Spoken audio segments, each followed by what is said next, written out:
This has been an interesting odyssey, this shot, because if we go back to OpenTunes, let me see what I've got here. We've got this situation where the bad guys they've captured her, and he's given her the riot act, and she's sort of struggling. And in the next shot, what we see is Zen coming in the background and knocking these two guys' heads together. Well,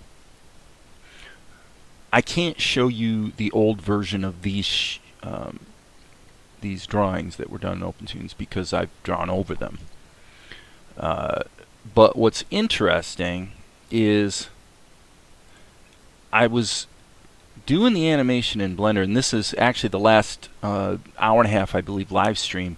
This is kind of what I was working on. It was mainly the pencil test, but you've got this situation where you're dealing with a mix of, like right here when her head moves, you're seeing frame by frame animation, and then you've also got this concept of translation based animation where these characters are drawn maybe one time, and then most of the animation is actually just translating their grease pencil objects. Well, I mean, the bottom line is it looks like crap. Okay? Some people might look at this and go, well, no, that's pretty good.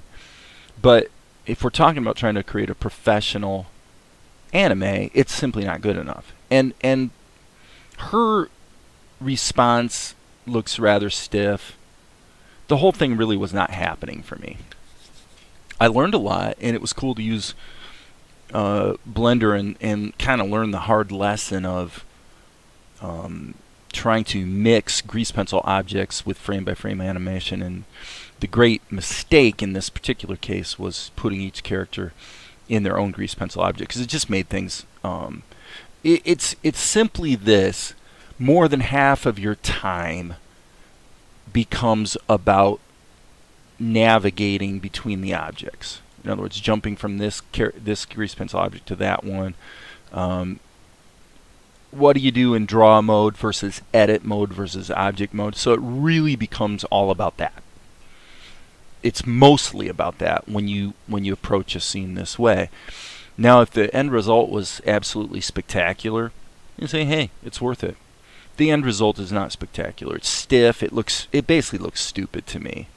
Now, you could fix it, obviously. When these guys fall, you could add some secondary animation, frame-by-frame animation, to give them more life so they don't look like cardboard cutouts. But the thing is, it made me think to myself, well, maybe I should rethink the scene.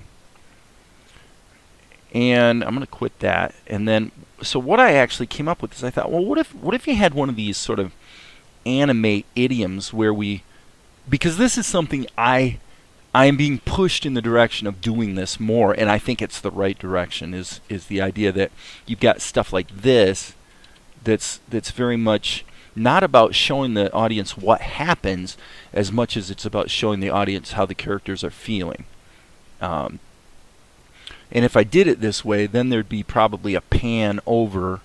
So now we've made the scene simpler in theory because we're just showing these two guys getting their heads knocked together, and then Zen appears. So this is a legitimate strategy. Didn't get very far with it before I decided to go back and let's jump back into OpenTunes. And what might we do with this sort of anime idiom? So this is what I came up with.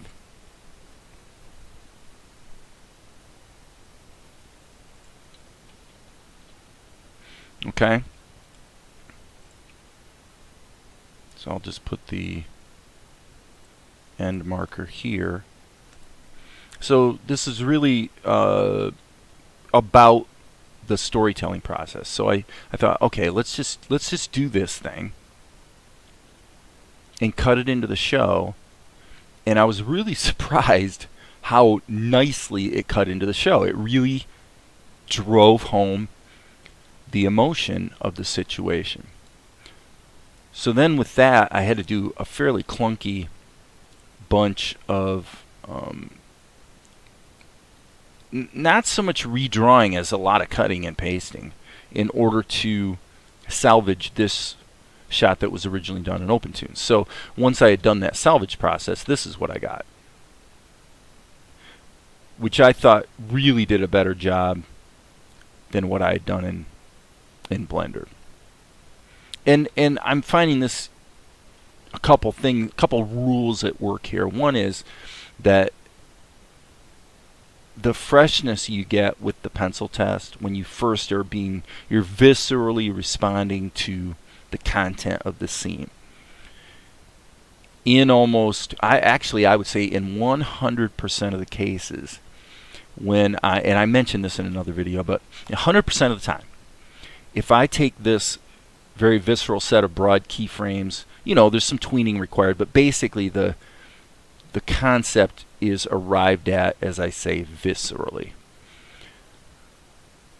When you go back and say, well, I'm just going to completely redo the scene because I could, draw this or that better, or I've got a better, feeling for what I think the action should be, or whatever the reason is. But what I find is when you go back and redo it, you can really get into the zone, and it's cool and it's happening, and you get it done and you cut it into the show and it's lifeless. It's really hard to describe how or why this is true, but it is true.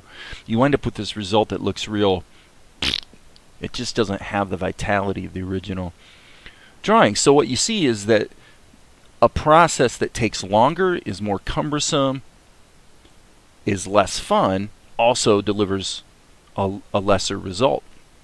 So that's kind of cool.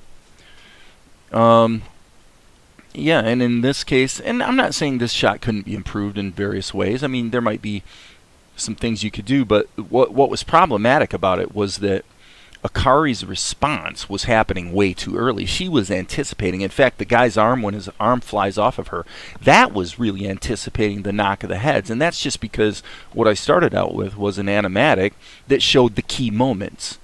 And there probably wasn't enough detail in the animatic where I should have had, maybe 12 drawings where I only had 6 or 8, right? That sort of a thing. And that would have mapped out the timing a little bit better. So I had to delay her reaction until after these guys' heads get knocked, And I had to redraw his hand so that it falls off of her when he's getting jerked. And so here's the result, kicking it into the show.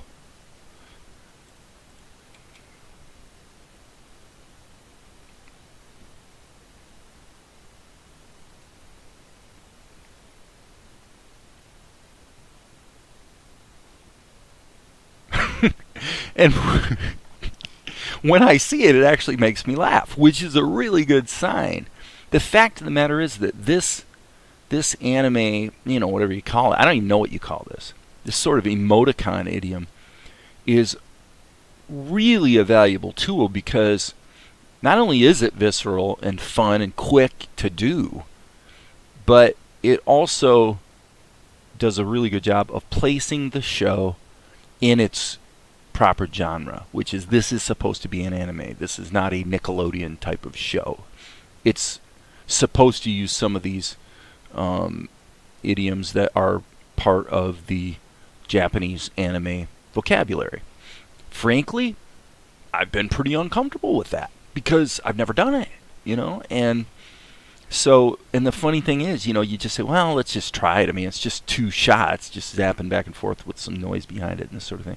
Just see how it feels. And you cut it into the story and you go, man, it just makes it feel more like an anime, a proper anime. If I don't do those sorts of things, my tendency, like with shots like this, is to move towards very much an Americanized version of quote-unquote anime. So there are cases like this where the only thing moving is just the guy's hand, and it really helps. And now I will say this here, this shot right here, actually, let's extend this out here so you can see the difference. This was the animatic. It's probably hard to see on the screen, but this is the animatic I did in Blender to prepare for the shot that you see here. Okay. I did a camera move. Okay, and I would still say generally that this looks pretty good. But I kind of felt like, geez, not only, I mean, okay, why do we need the camera move? We just had a camera move back here, right there. Do we really want to do it again, the same exact thing? Um, and then, of course, the animation of these two guys is extremely stiff. So, anyway, again, you can make the argument that there might be things about this version that are better or seem to be of somewhat higher quality. But my visceral response to this shot, once I got the timing of the individual components figured out, was very positive. It just felt like it fit in the show nicely, especially after that shot. So I'm learning. I'm learning as I go. And what's cool about it is that I'm embracing and finding that I really enjoy the language of anime.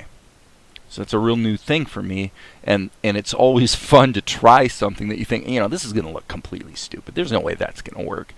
Even though you see it all the time in anime. You see this stuff all the time. But I've never done it. And so I'm thinking, there's no way. But yet when I did it, I'm going, poof, it's like snap, all of a sudden it just felt right. So now, again, I always want to say somebody else might have a different opinion. They may not like this sort of thing. But for me, I thought it worked really, really well in the context of what we're trying to do here. So anyway, with that, the show is up to, the episode, I should say, since it's one episode of kind of a lot that are planned. We're up to 5.5 minutes, which is amazing. Should we review? Let's see, it's 12 minutes. I think today would be a good day to go back and just play the whole thing through one time and see what we have. Like the fade in, and I'll go ahead and, this is kind of like a director's commentary. I like the feel so far. Love the secondary animation of her breathing there.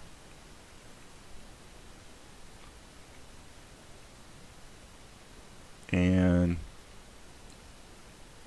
the ninjas got some tweens a few weeks ago, and so I think that action there is smoother.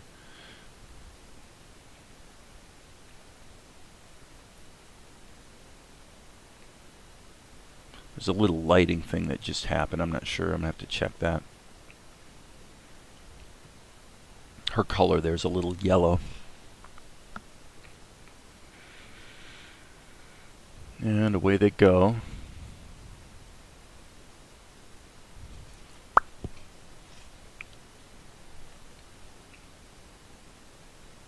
Again, that's sort of a very anime type of approach. I do think that in that last shot, the ninja on the right hand side is a little too big. Love that shot. So simple. There's actually these little green clips are actually dialogue that I pulled out of another anime just as a placeholder.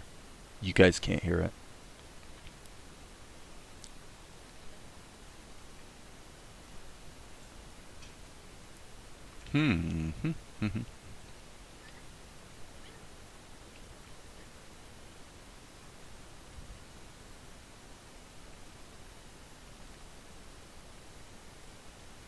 I could see a camera push on that shot when she says, "Did your parents not teach you manners?" Like these two close-ups of her, I could see doing a little bit of a push in. And we could just do that with the cropping, actually, of the shot in Blender. This shot lasts too long. It needs to be shortened a bit.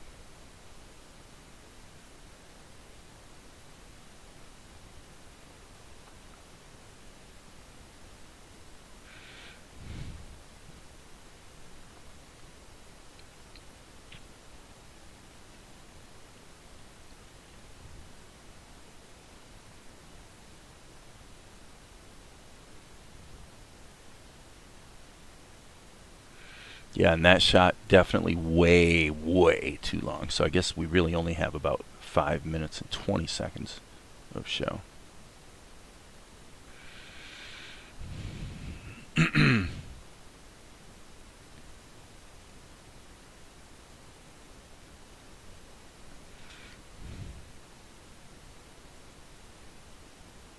Yeah, again, I don't know why the close-ups of Ninja 1 seem to all last too long.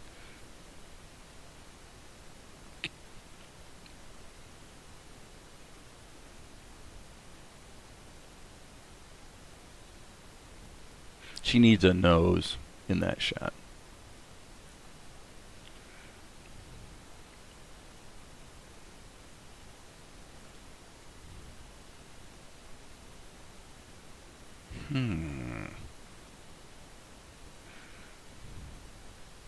That walk cycle is a little chimpy.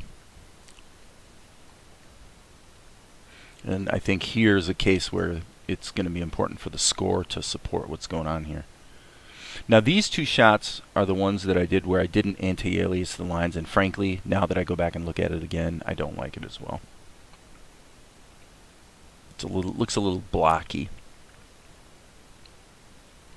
The shots of Mr. Big, they seem to be okay.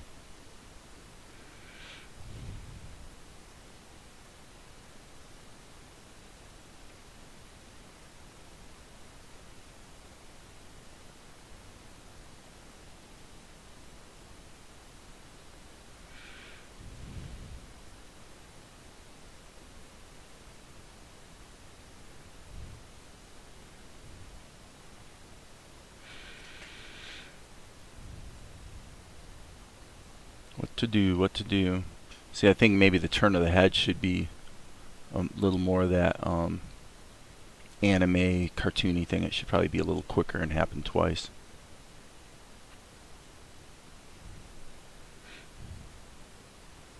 So I don't know what just happened right there. There's something a little winky. And that does not look like Mr. Big. I'm going to have to tweak that one.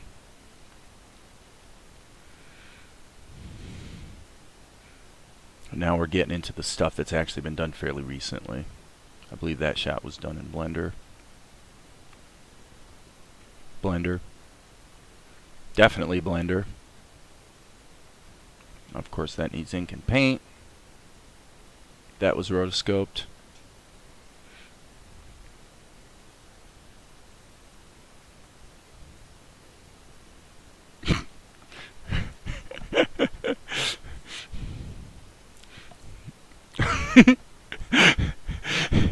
Like I said, if it makes me laugh, then it's probably not too horrible. Hopefully it'll make others laugh as well. And of course, we got to get the dialogue in here. Might be better if I don't give it away, though. And now we're into the most recent stuff.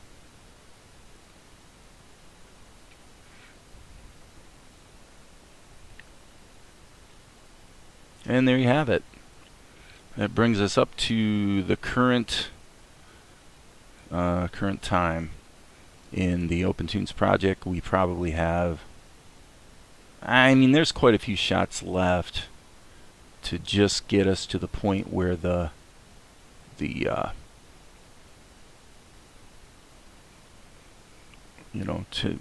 to get to this point, and then the story will carry on from there. And y'all will have to find out what happens when it happens. So anyway, that's it for now. And as usual, there will be more later.